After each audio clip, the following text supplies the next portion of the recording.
안녕하세요. 김유라입니다. 오늘은 성교육에 대한 책을 가져왔습니다. 저도 아들 셋의 엄마고 많은 분들이 자녀를 키우고 있잖아요. 근데 우리가 어떻게 성교육하는지 잘 몰라서 그냥 이렇게 얼버무리고 학교에서 잘해주기를 바라고 있는데 이 책을 읽으면서 이런 이야기를 해줘야 되는구나를 알게 되었어요. 당황하지 않고 웃으면서 잘 할 수도 있고요. 몸을 존중하고 몸과 마음 존중하는 법, 타인과 나를 존중하는 것에 대한 이야기를 하더라고요. 남자아이들은 이런 생각을 많이 한대요. 남자는 울면 찌질한가요? 남자는 핑크색 좋아하면 안 돼요? 어른들이 내 몸을 함부로 만져요. 지금은 뽀뽀가 하고 싶지 않은데 뭐 여러 가지. 그래서 요 책이거든요. 9살 성교육사전이란 책인데 9살쯤 읽으면 참 좋을. 9살 넘어도 되고 9살 이전도 괜찮고 유치원생도 저는 좋을 거라 생각을 해요. 초등학교 남자아이가 알아야 할 25가지 마음 이야기라고 되어 있습니다. 근데 제가 읽어보니까 여자아이가 읽어도 전혀 지장이 없는, 배울 게 되게 많은 그런 책이었어요. 저도 우리 세대에 제대로 이런 거 배워본 적이 없잖아요. 그래서 보면서 이렇게 하는 거구나. 남자다움과 여자다움이 중요한 게 아니라 나다운 게 중요하다는 거에 핵심을 가지고 있습니다. 성차별을 벗어날 수 있는 그런 책이에요, 이 책이. 남자는 울면 안 돼. 남자는 무슨 핑크색이야. 여자가 뭐 저렇게 힘이 세. 이런 식으로 이제 말하는 것도 우리 언어 폭력이 될 수 있는 거죠. 세상에는 남자는 강해야 하고 여자는 약해야 한다는 그런 오해가 많대요. 이건 누가 정한 걸까요? 라고 화두를 던지고 있습니다. 저도 되게 반성이 많이 됐어요. 남자가 힘을 써야지. 저도 이런 식으로 내가 하기 싫으니까 막 그랬거든요. 저도 저의 말을 이걸 통해서 많이 이제 바꿀 수 있겠다라고 다짐했습니다. 이 책을 쓰신 분은 성교육 분야로 굉장히 오랫동안 20년 동안 교육 전문가로 활동하셨던 분입니다. 이름이 손경희인데요. 친구들이 어렸을 때 발경이라고 불렀대요. 손 대신 발이라고. 그래서 자기 이름이 너무 싫었다고 합니다. 우리 다 놀림받은 경험 너무 많죠. 이름을 부르는 것은 그 사람을 존중하는 일의 시작이에요. 근데 많은 아이들이 친한데 별명으로 부르는 게 뭐가 나빠요? 그럴 수도 있죠. 라고 한대요. 그 별명이 좋은 뜻을 담고 있나요? 나쁜 뜻을 담고 있나요? 별명을 불렀을 때 친구가 좋아했나요? 싫어했나요? 맞아. 싫어했으면 부르면 안 되는 거예요. 그래서 우리가 아이들한테도 지금 이 책에 친구들과 잘 지내는 법까지 다 담고 있어요. 공주님, 왕자님이라고 부르면 얼마나 좋아요. 그죠? 아무도 기분 나쁘지 않습니다. 별명은 기분 좋은 거만 부르기. 이쁜이 이런 거. 그죠? 남자도요, 감동적인 영화를 보면 울 수도 있고, 억울한 감정이 들 때 엉엉 울 수 있어요. 남자가 우는 것이 찌질하다라는 시선이 옳지 않다라고 얘기합니다. 우리는 남자 또는 여자이기 이전에 감정을 가진 사람이에요. 울고 싶을 때는 울어요. 남자라는 이유로 눈물을 부끄러워할 필요는 없지요. 감정을 솔직히 표현해야 마음도 더 튼튼해진답니다. 이거 한번 잘 리뷰를 보시고 우리 아이에게 이 책을 읽어주고 싶다. 그러신 분들 한번 딱 선물해 주거나 아이한테 하는 언어로 되어 있어서 되게 좋아요. 그래서 슬픔을 억압을 많이 한 아이들은 나중에 커서도 계속 억압을 하기 때문에 슬픔만 억압되는 게 아니라 기쁨, 화, 분노 이런 게 다 억압이 돼서 감정을 잘 느끼지 못합니다. 그래서 감정을 느끼지 못해서 울지도 웃지도 못하는 그 미적지근하고 다운된 상태를 바로 우울증이라고 부르는 거예요. 그래서 우울증 있는 사람은 크게 기쁘지도 않고요. 그러다가 엉엉 울지도 않고 막 화도 안 내고 그냥 이렇게 다운돼 있어요. 무기력하게. 그래서 우리는 울고 싶을 때 엉엉 울고 그다음에 또 좋으면 막 웃고 이런 게 정말 행복한 겁니다. 상남자라는 말이 있대요. 이것도 굉장히 남자 중에 남자. 쟤 진짜 상남자야 이런 거죠. 상남자야 이런 거. 상남자가 되려면 무서워도 참아야 되고 눈물도 참아야 되고 말을 너무 많이 해도 안 되고 로봇인지 사람인지 모르겠어요. 그냥 상남자 안 하고 말래요. 무서운 걸 무섭다고 말할 수 있는 것도 용기라고 해요. 무서운 걸 참는 게 용기 있는 남자가 아니라 저거 무서워. 나 저거 안 할래. 라고 하는 것도 남자입니다. 상남자가 되기보다는 나다운 사람이 되자라고 강조하고 있어요. 꿈을 꿀 때 우리가요, 대통령, 정치인, 의사 이런 거는 막 좋은 꿈, 나머지는 뭐 작은 꿈, 이렇게 막 꿈에도 레벨이 있다고 생각을 해요. 하지만 선생님이 봤을 때는 자기가 원하는 것을 이룰 때 가장 행복하다고 생각합니다. 큰 꿈, 작은 꿈 그런 건 없대요. 뭐 비행기 조종사, 대통령 이런 게 좋은 게 아니라 직업이 귀천이 없기 때문에 누구나 내가 원하는 걸 하면 됩니다. 가부장적인 문화에서는 남자에게 너무 큰 책임을 강요하고 남자에게 막 높은 지위, 높은 돈, 많은 돈 그렇게 해야 뭐 가족이 잘 된다라는 허황된 그런 것들이 있었죠. 남에게 피해를 주지 않는 한 개성을 마음껏 표현해도 된다고 해요. 남자는 머리가 짧아야 해. 이런 것도 좁은 생각이에요. 고정관념이라고 합니다. 남자가 머리가 길면 어때요? 저희 남편, 예전 구남친, 제 남편이 구남친이었습니다. 예전에 처음 연애할 때요, 머리를 자를 수 없는 그런 환경이었어요. 호주에 제가 교환학생으로 갔거든요. 그때 만났는데, 미용실 너무 비쌌어요. 그래서 돈 없는 그 유학생은 미용실 가서 머리를 자를 만한 여유가 없습니다. 우리는 진짜 그때 밥도 집에서 계속 해먹었고 같이 살진 않았어요. 네, 저는 여자 숙소에서 5명이 살았는데 저는 정말 도시락을 매일 쌌을 정도로 외식 진짜 외식 진짜 한두 번, 뭐 3번 이렇게 1년 동안 거의 안 할 정도로 그렇게 살았어요. 그러니까 머리를 자를 만한 여유는 없죠. 머리가 되게 비쌌던 걸로 기억을 해요. 되게 못 자르고. 그래서 저희 남편이 그때 머리를 길렀어요. 여기까지 한 단발머리로. 근데 남편만 기른 게 아니라 다 머리를 길렀어요. 막 머리 묶고 다니고 그랬어요. 뒤로 끈으로 묶고. 근데 우리나라에서는 대학생이 여러 머리를 이렇게 묶고 다니는 게 쉽지 않잖아요. 거기서는 또 가능합니다. 실제 외국인들 보면 단발머리 남자들이 굉장히 많죠. 파마도 하고 긴 머리 남자도 되게 많아요. 그게 어때서? 그런 걸 표현할 수 있게 합니다. 여자 같아, 남자 같아라고 하면 좋지 않다라는 거예요. 엄마, 아빠가 다 일하는 맞벌이 가정이 요즘 많아요. 근데 여전히 집안일은 여자가 해야 해라는 경우가 많습니다. 혹시 여러분도, 이거 책을 읽는 대상이 남자아이니까 여러분도 엄마가 집안일 하는 걸 당연하게 여기지 않나요? 집안일을 누구 한 사람이 해야 되는 게 아니라 부모가 같이 해야 되는 거예요. 부모가 같이 하고 아이들도 함께 도와줘야 됩니다. 여자만 하는 일은 없어요. 그게 이 책의 핵심입니다. 아싸, 너무 좋다. 네, 우리 며느리 좋겠다. 여자는 엄마가 되면 아기를 돌보는 일과 회사 일을 함께 하기 때문에 너무 힘들죠. 그래서 많은 주부들이 직장 일을 하지 않는 이유는 능력이 없어서가 아닙니다. 우리가 남자들보다 못해서가 아니에요. 우리도 공부할 거 하고 똑똑하고 다 할 줄 알아요. 그래서 엄마가 회사를 그만둔 것은 여러분 때문이 아니에요. 우리 사회가 아기를 낳고 회사를 다니는 것에 대해서 여성에게 배려하지 않죠. 우리가 회사를 다닐 때 아이가 아프거나 뭐 지금처럼 솔직히 요즘 코로나 바이러스 때문에 정말 열 나는 아이, 기침 많은 아이 유치원 보낼 수가 없잖아요. 어린이집도 마찬가지입니다. 나 회사 가야 돼. 그럼 애 누가 봐요? 그래서 이렇게 배려가 안 되죠. 이제 가정이 우선 중심이 아니기 때문에 아이를 위해서 이제 엄마들이 많이 집에 있게 됩니다. 그래서 엄마에게 미안해하는 대신에 나와 함께 많은 시간을 보내줘 고마워 라고 얘기해 보라고 해요. 남자가요, 유치원 선생님을 할 수도 있어요. 남자 간호사도 있고 남자 비서도 있고 남자 치어리더도 있습니다. 근데 우리 치어리더 하면은 이제 막 여자 이렇게 생각이 남죠. 근데 아직도 여자한테 여의사, 여사장, 여자 선수라는 표현을 붙입니다. 남자 의사한테 남의사, 남사장이라고 하지 않아요. 이게 뭐냐면 의사가 여자가 되면 뭐 특이하다라는 시선이죠. 하지만 이런 고정관념이 점점 사라지고 있습니다. 남자라서 이 직업을 하는 게 아니라 여자라서 저 직업을 하는 게 아니라 우리는 자유롭게 직업을 선택할 수 있어요. 지금부터 우리 아이들은 직업을 볼 때 열린 마음으로, 무한한 마음으로 봐야 합니다. 우리는 무엇이든 될 수 있어요. 난 할 수 있어 라고 말해주세요. 넌 할 수 있어구나.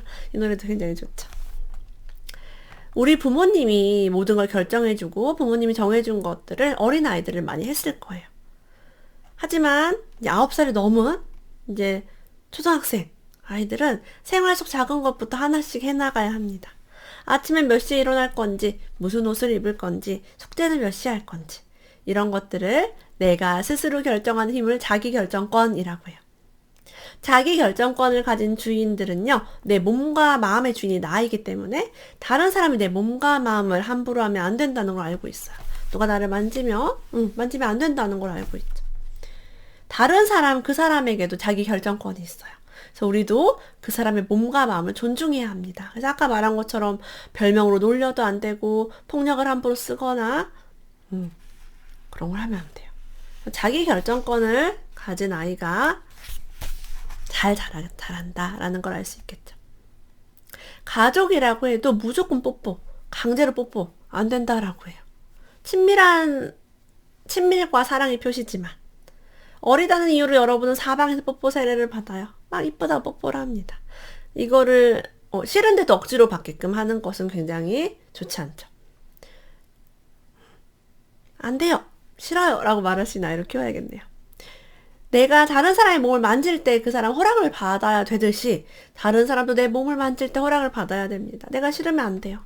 엄마가 뽀뽀를 하려고 해도 싫으면 거절하세요 라고 얘기합니다. 와, 이거 대단하다. 그죠? 거절하는 힘을 길러야 돼요. 싫어요 라고.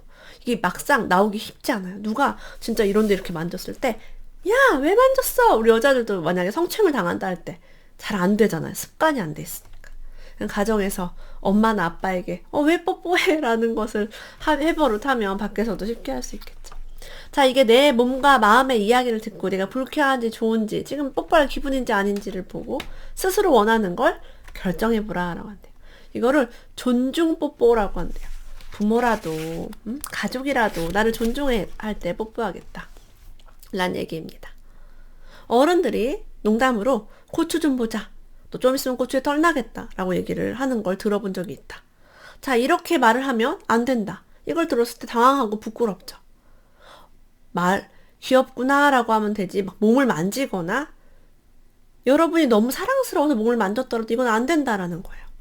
상대방에게 성적인 말과 행동을 건네 불쾌하게 만드는 것은 성추행이라는 범죄입니다.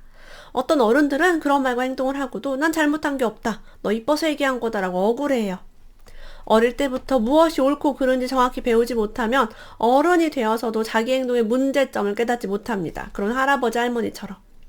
그래서 우리는 어릴 때부터 상대를 존중하는 법을 배워야 합니다. 누가 내 몸을 만지거나 나를 불편하게 하는 행동을 누가 하면 그 사람한테 멀리 떨어지래요. 그 다음에 여러분을 보호해 줄 수 있는, 이걸 지켜줄 수 있는 어른이나 부모님, 선생님에게 사실 알리래요. 누가 나를 자꾸 막 몸에 대해서 얘기하고 막 만지고 이래요. 강제로 뽀뽀하고. 불쾌하면 꼭 얘기하셔야 됩니다. 이게 작은 일부터 얘기하셔야 돼요. 진짜 습관이 있어야 돼요. 미국에선 여러분 머리를 쓰다듬는 거, 어른이 아이의 머리 쓰다듬는 거 성추행입니다. 절대 만지면 안 돼요. 제가 저희 집에 이제 미국 선생님이 살고 있는데 살이 빠졌다, 살이 쪘다 이렇게 여자의 몸매를 가지고 말을 하는 것도 굉장히 무례한 일이라고 합니다. 우리나라는 살 빠졌네, 살 쪘네 이런 얘기 하잖아요. 이거 몸에 대해서 얘기하는 건 정말 불쾌하죠. 자, 우리가 아이들 이제 크다 보면은 인터넷 게임, 만화 등등을 통해서 성적으로 자극적이고 폭력적인 걸 접하게 됩니다. 야한 동영상을 줄여서 야동이라고 부르기도 해요. 근데 이런 것들을 우연하게 이제 볼 기회를 접할 수가 있어요. 친구들이나 형이나. 하지만 볼 수 있어도 피해야 해요 라고 얘기해요. 이걸 왜 보면 안 될까? 한번 궁금한데 봐도 되지 않아요? 자, 이것이 여러분에게 성에 대한 잘못된 인식을 심어줄 수 있습니다. 지금 아까 얘기했어요. 이렇게 만지게 하면 돼요? 안 돼요? 안 돼요. 함부로 하면 상대방이 원하지 않을 땐 만져서도 안 됩니다. 하지만 그런 동영상에는 연기를 하고 가짜로 실제 존재하지 않는 것들이 막 등장해요. 그래서 아직 옳고 그른 것, 그것이 진실인지 거짓인지 내가 판단을 할 수가 없는 서툰 여러분이 본다면 성은 이런 거구나 라는 잘못된 생각을 가질 수 있어 위험합니다. 우리가 어렸을 때 배우는 것을 믿잖아요. 우리가 이건 이런 거야 라고 믿어요. 사탕은 달콤한 거야 라고 믿는데 그걸 보고 저렇게 하는 거야? 아닙니다. 자, 그래서 누군가가 보기를 권한다고 해도 이제 용기 내서 말해보래요.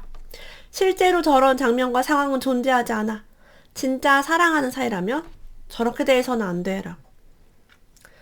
그리고 그런 일을 접하게 됐다면 두려워하지 말고 혼나지 않으니까 믿을 수 있는 어른, 엄마 혹은 아빠에게 나 오늘 누가 이런 거 보여줬는데 뭐 이런 내용이었어 라고 얘기를 해야 돼요.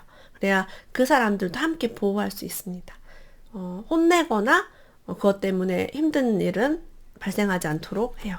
그래서 성폭력이나 성범죄의 모방 행동이 될 수 있어요. 그런 게.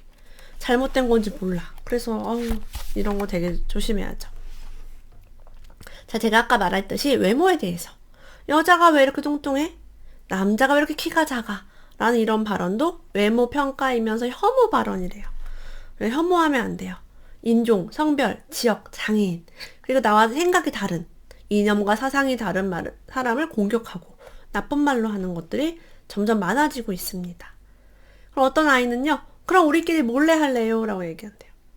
선생님은 이렇게 얘기한대요. 절대 안 된다. 자신에 대한 안 좋은 얘기를 들으면 누구나 상처를 받아요. 남을 무시하거나 나쁘게 평가하는 말을 자주 해 습관이 된다면 스스로도 상처를 받습니다. 내가 남을 욕하게 되면 누군가 나도 그렇게 욕을 들을 수 있어요. 그럼 우리 너무 힘들잖아요. 어른들도 힘든데 우리 아이들은 얼마나 힘들겠어요. 부정적인 감정이 쌓여 결국 자신의 마음을 다치게 합니다. 요즘은 여러분 이렇게 카카오톡이라든가 사이버 상에서도 누굴 공격하고 욕하고 왕따시키는 것들이 여러분 되게 좋지 않습니다. 처벌받을 수도 있어요. 그래서 하지 않으면 좋고요. 남을 욕을 하거나 남에게 피해를 주고 남을 혐오하게 되면 결국에는 나에게 죄책감이 생기고 미안한 마음이 들게 됩니다. 우리 가급적이면 좋은 말, 예쁜 별명, 기분 좋은 별명으로 재밌게 살아요. 자, 우리는 내 몸의 주인이 나라고 배웠어요. 그런데 이걸 무시하고 다른 사람이 내 몸에 자꾸 손을 댄다. 이걸 바로 성폭력이라고 합니다. 막 때리는 게 폭력이 아니라 내가 싫은데 막 만지고 이런 성폭력이에요. 아까 얘기했지, 미국에서 머리 이렇게 만져도 경찰서에 끌려갑니다. 네, 불쾌하면 성폭력이에요. 내 기분을 상하게 만드는 성적인 농담도 성폭력입니다. 보고 싶지 않은 다른 사람의 몸을 보게 하는 것도 성폭력이에요. 자, 바바리맨이 이렇게 옷을 확 벗어서 이렇게 내 몸을 보여줬어요. 이건 나 보기 싫은데 너무 끔찍한데 막 보여줘. 이게 성폭력이에요. 여러분, 경찰에 갈 수 있어요, 이건 정말. 그래서 가까운 사람이어도 늘 조심해야 됩니다. 이런 부분에 대해서. 함부로 놀리고 막 웃고 장난치면 안 돼요. 실제로 잘 아는 사람과 친척 이웃에게 이런 피해를 입은 사람들이 많이 있습니다. 그래서 이런 일을 혹시 당했다면, 혹시 이런 기미가 보인다면 부모님이나 믿을 수 있는 사람에게 저 사람 이상해, 오늘 뭐 이상한 일이 있었어 라고 말을 하고 도움을 요청하세요. 친구들에게라도 얘기하세요. 사실 그런 건 여러분의 잘못이 아닙니다. 말을 해도 절대 혼나지 않아요. 그리고 그런 불쾌하고 파괴적인 환경을 다시는 경험하지 않도록 도와줄 사람이 정말 많습니다. 엄마 말, 이거는 제 이야기를 꼭 듣고 엄마 말을 믿고 하면 좋겠어요. 자, 다음 중에 더 큰 피해를 입기 전에 빨리 벗어나야 하는 상황. 공중 목욕탕에서 어른이 아이의 음경을 빤히 쳐다본다. 그럼 여러분 빨리 벗어나세요. 이상한 사람인지. 그죠? 왜 남의 거 이렇게 쳐다봐? 학원 형이 음경의 크기를 비교해 보자면 바지를 벗어보라고 한다. 절대 내 몸을 보여주면 안 돼요. 여러분, 옷으로 우리가 가리고 다니는 부분들이 이렇게 있죠. 반바지, 반팔로 가리고 다니는 부분들은 보여주지 말라고, 만지지 말라고 되어 있는 거예요. 네. 손 같은 거, 얼굴 우리 안 가리잖아. 얼굴 봐도 돼요. 손도 봐도 돼. 귀도 봐도 됩니다. 실수로 야한 동영상, 야동을 틀었을 때는 어떻게 하는 것이 좋을까요? 곧바로 멈추고 믿을 수 있는 어른에게 상황을 얘기한다. 그곳에 함께 합류할 필요가 없습니다. 좋아하는 친구에게 남자아이들은 직구적 행동으로 아이스 깨끼 이러고 치마를 들추는 그런 행동을 합니다. 그리고 이렇게 손을 이렇게 모아서 똥집 뭐 이런 것도 해요. 근데 그렇게 다른 친구들의 속옷이 보이거나 막 이렇게 해가지고 엉덩이를 공격을 하는 행동을 하면 굉장히 불쾌하고 화가 납니다. 그리고 몸에 좋지도 않아요. 이렇게 했다가 다치는 경우도 있어요. 그래서 절대 하면 안 되는 행동이에요.